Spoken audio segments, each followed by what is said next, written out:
Alright, finally we're at comments. There's really nothing to say about comments other than Arduino supports line comments using dash dash or slash slash, and it uses block comments, supports block comments using the traditional C form where you have slash asterisk. And what that means is that here would be a line comment is basically when you do the slash slash, it will everything after it is considered a comment. So that's a comment and it doesn't have any impact on the code.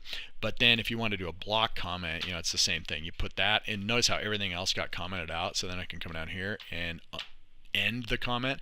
Everything in between these two will be comments. Okay, so at this point, experiment with those because at this point you want to start commenting your code. But that's everything that you need to know for the basics of the Arduino.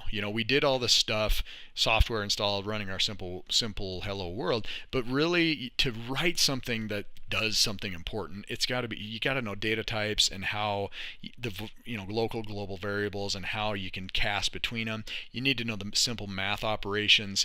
If-thens are a must, cases are a must. You have to have loops and you have to comment it. So at this point you have everything you need to know to use an Arduino to start doing real things. And that will end this video.